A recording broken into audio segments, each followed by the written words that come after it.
Hello, everyone. Well, it's been another crazy, crazy week. Uh, First in the news is Nancy Pelosi and her trip to Taiwan. Nancy Pelosi, the harbinger of death, visits Taiwan, and how does China respond? They respond with an overwhelming show of military force. That's how they respond. Sending missiles flying just 80 miles off the coast of Taiwan. All these military exercises they're doing to try to scare us and to try to frighten us into submission. Um, Showing off their military might to try to scare us into not going to Taiwan and not defending Taiwan and not caring about democracy in Taiwan. But Nancy Pelosi chose to visit Taiwan and provoke the Chinese Communist government with her visit to Taiwan. And I think I can't remember the name of the president of Taiwan that she met with. Maybe Tsai, might have been Tsai. Um, but she met with the president of Taiwan, and there was a lot of backlash from China and from other communities associated with China around the world that didn't want us to go there, showing and now China's showing their military might. They're trying to intimidate us. Now they're trying to scare us into submission. It works with their people, but will it work with ours? Will America be scared into submission by China? Who knows? But it was probably a bad idea for her to go in the first place. But now that she's gone, now that she's actually gone to Taiwan, now that opens up the rabbit hole. China has cut off relations with America as far as their military goes. Their military is now closed to relations with the U.S. They won't speak to us. They won't talk to us. They want nothing more to do with us, and they've cut off all contact with us. So, what could be some of the repercussions in the future of China cutting off all contact with us diplomatically, as far as their military goes and as far as the environment goes, because they knew that that Biden really wanted to push a clean, green agenda for the environment. They've cut off all climate change talks with us and are refusing to cooperate with us. But they live in this world too. So if there is climate change, then they'll go down with the ship. China will go down with the ship. If they cause climate change, then they're going to suffer the repercussions. Maybe the Yellow River will flood, and millions will be killed or displaced. The Chinese government doesn't seem to care about that very much. They don't seem to care about their own people or the lives of any other people. To boot, their human lives are expendable to the Chinese government. So they don't care if the Yellow River floods and millions are either killed or displaced from their homes. They don't care. They don't care, and they don't care about the environment. They don't care about anything except winning at all costs and being in charge at all costs. That's the nature of a dictatorship. It's not true communism, because true communism doesn't work. Eventually, all communist countries fall to dictators, because that's the nature of the beast. The nature of the beast is suppressing people's free thought, free speech, free transmission of thoughts. And when they do that, then a dictator is ripe to take charge, take control, take over, and invade the government and establish his reign like a little king. his reign of terror for as long as he lives, and then maybe his children take over afterwards. They have a dynasty. So, and then that's under the banner of communism. So they're pretending to be good communists. But at the same time that they're pretending to be good communists, they're ruling like kings. And that's, it's a authoritarianism. Authoritarianism is communism. Communism is authoritarianism, and it always leads to totalitarianism, which is a totalitarian state is a state run by a dictator. So it's only a few steps removed from a king or a queen, but basically is a king or a queen, but they call it totalitarian. So communism not good, but communism, they teach you our way is best. That's the first thing they teach you. And the second thing they teach you is win at all costs, to try to get our best way enforced upon the whole world. And there's still these dreamers and schemers, so many dreamers and schemers that are promoting communism. And these dreamers and schemers, you see them occasionally crop up where they're saying, this thing that just happened is really the fault of capitalism. So we should get rid of capitalism and go with communism because that'll eliminate this problem. No, it won't. No, it won't eliminate your problems. Communism will not eliminate your problems. Communism is never the solution. They think it's a solution. It's a solution in their own minds, but in practice, we've seen that communism doesn't work. It doesn't work. It always fails. It always fails. Why has communist China thrived? Because they've decided to be a cog in the wheel of capitalism. It's true, they're a cog in the wheel. They make capitalism run, and they smooth, like oil or grease, they smooth all the transitions into capitalism. So, because they're running as a cog in the wheel of capitalism, they've survived, and they've thrived, even with a communist state. But can that last? Can that last? Is it really tenable? Well, history has shown that communism rarely lasts and rarely works. So, a video. Too bad, huh? Yeah, communism just doesn't work. It doesn't work. So it's only a matter of time before communism ends in China, but they'll still want to keep their authoritarian, totalitarian state going, just like Russia did. Russia wanted to keep a totalitarian state going, so they put Putin in charge. And same thing in China. China's declared Xi Jinping their ruler for life.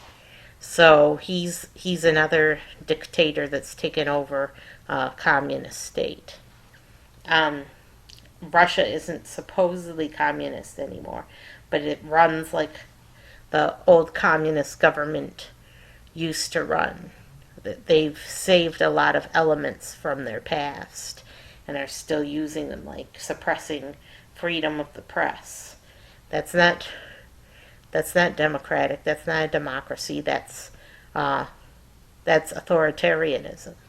So they kept what they consider were the best elements of communism while just disposing of the economic system that communism imposes. They changed their economic system because the economics just weren't working out. Sorry to say, folks, it wasn't working out.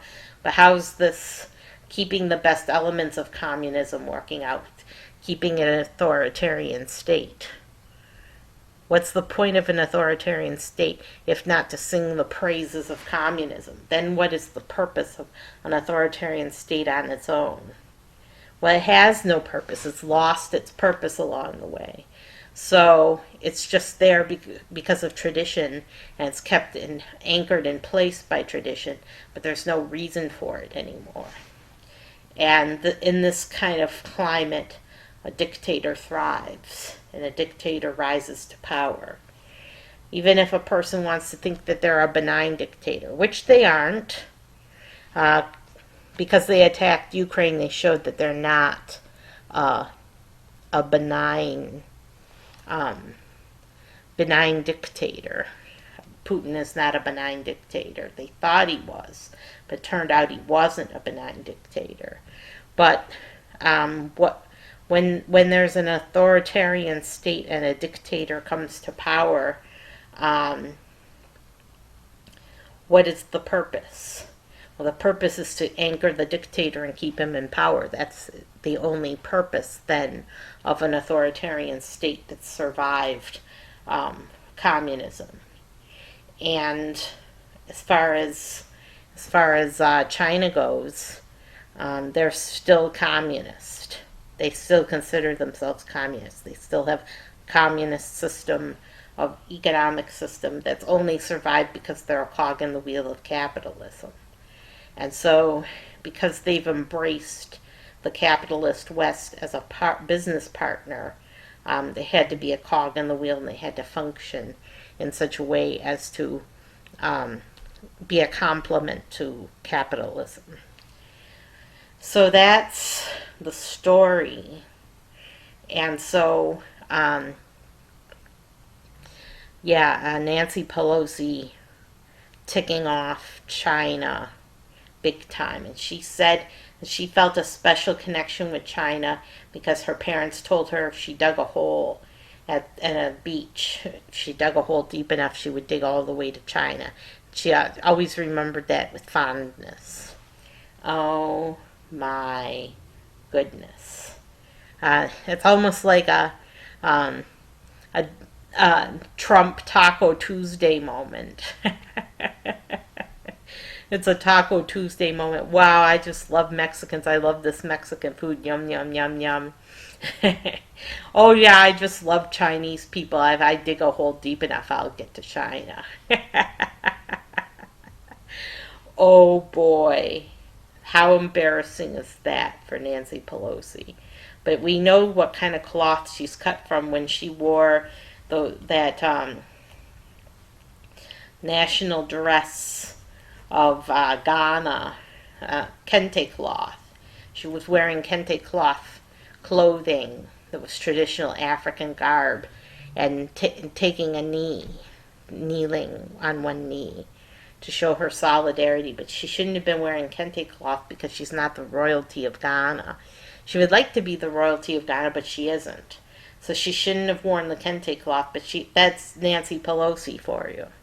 That's Nancy Pelosi for you, cultural appropriation. Yeah, she likes to do cultural appropriation quite often. So, what are we supposed to think? What are we supposed to think? What is our opinion? Really, no comment. No comment as far as an opinion, because whatever I say can't be good. But I think it was a mistake for Nancy Pelosi to go. I think she was the wrong person to send to. If this was Biden's plan all along to act like he was opposed to it publicly and act opposed to it as far as the Chinese go, not let them know that was really his policy all along, and then just use Pelosi as a sacrificial victim. They could have shot her plane out of the sky. They didn't, but they could have. And so they were taking a big risk. And they said that would be hell to pay. They told us that it would be hell to pay if Nancy Pelosi went to Taiwan that it was playing with fire and that we were going to burn ourselves. That was pretty strong words. But both sides are trying to use pretty strong words and trying to scare the other side.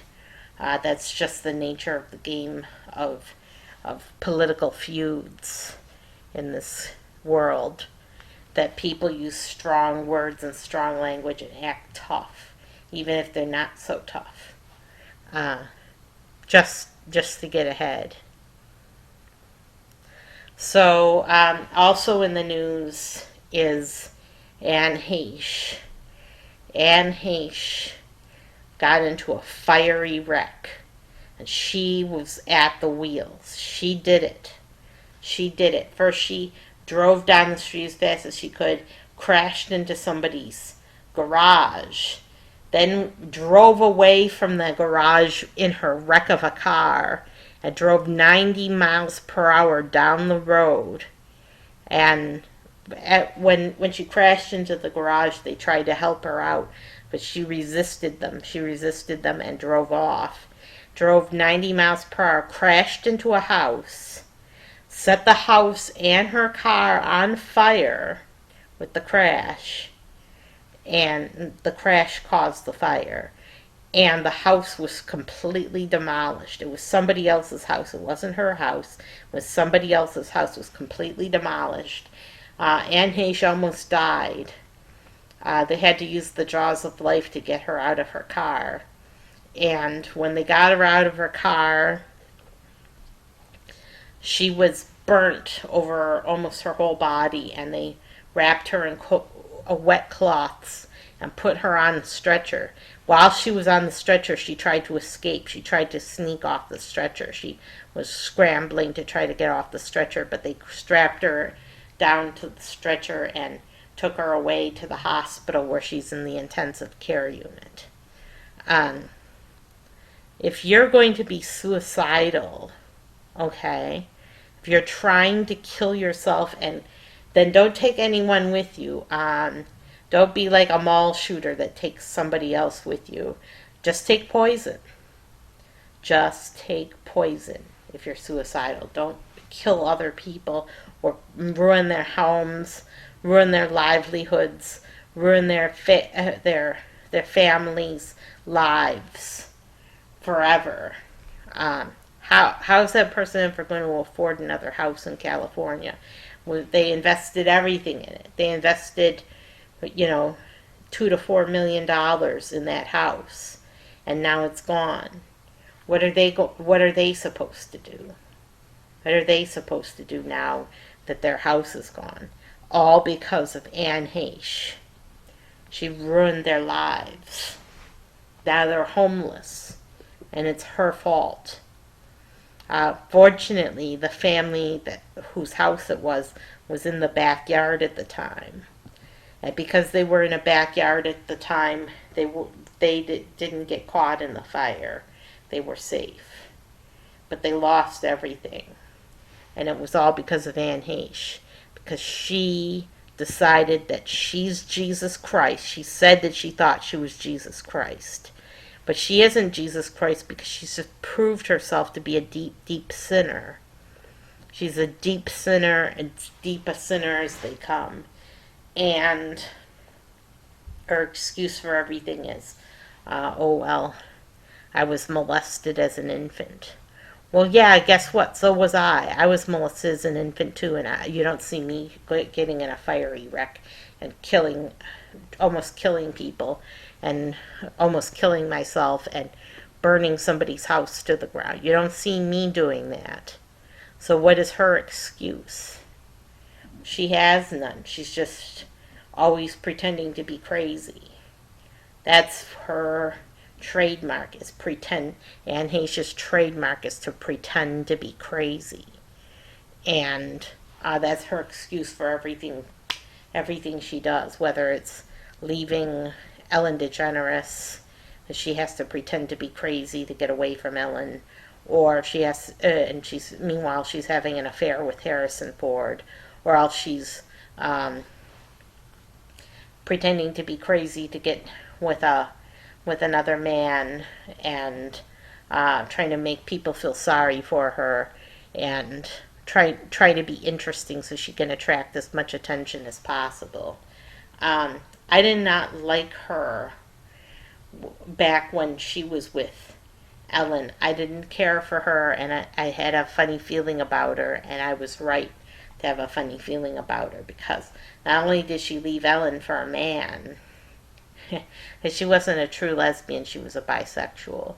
Not only did she leave Ellen for a man, but she also, and not only did she prefer men, but also she ran down the street um, in her underwear when she left Ellen, and took a shower in a woman's house, and the woman called the police. The woman called the police on her and had her taken away, and that she was hospitalized for a little while for having a break from reality. I don't know what Ellen did to her to cause her to do that, but I suspect it was nothing. I suspect that Ellen didn't do anything to her to make her act this way, because she was already off the deep end. And now she's proven herself to be a drunk. Well, at the time when she left Ellen, she was on ecstasy, but when she crashed her car, she was drunk. She was drinking vodka right out of a flask, and they caught there was a picture of her in her car with the flask of vodka in her cup holder. So she was drunk driving. And that is not a good role model for any kid, to have a drunk driver for a role model. So she doesn't make a good role model. All she wants is attention. All she wants is to be a bad girl and declare herself Jesus Christ and seem interesting because she's so crazy. I don't like her. I don't like Aunt Heche. And I don't blame anyone else who doesn't like her also. Because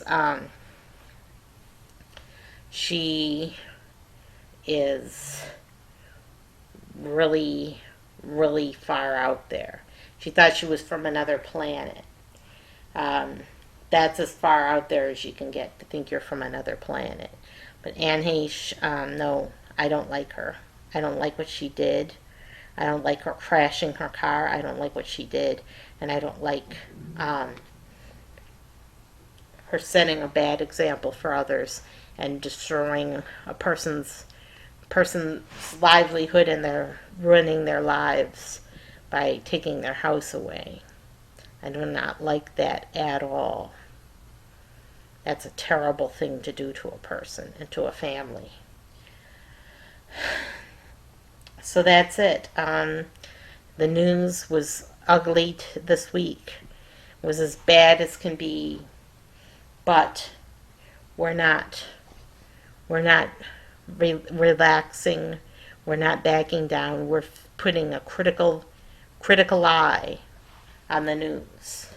We're examining the news with a critical eye, and examining the way the news is presented to us with a critical eye, in hopes that we can change the way things are and turn them around.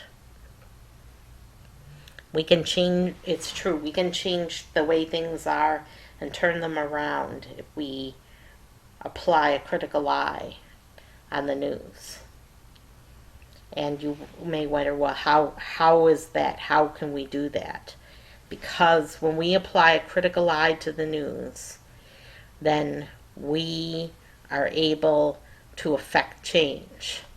Eventually, some of these hoodlums like Nancy Pelosi will take notice.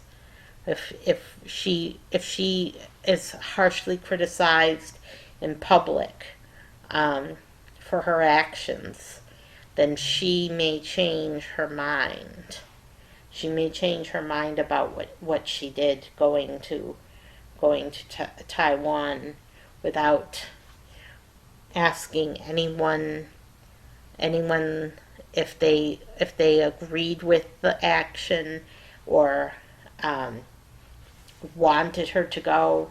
She didn't ask if her constituents wanted her to go. She just went because she felt like it was because it jived with what she believed and what she felt. She didn't ask anyone's permission. And now Taiwan is in danger of falling to the Chinese communists. They're more determined than ever to capture Taiwan. And we apply a critical eye to Nancy Pelosi and to Anne Heche. We might just stop their antics in the future, and they might think twice. They might think twice before acting in such a reckless, dangerous manner. And I'll see you next time.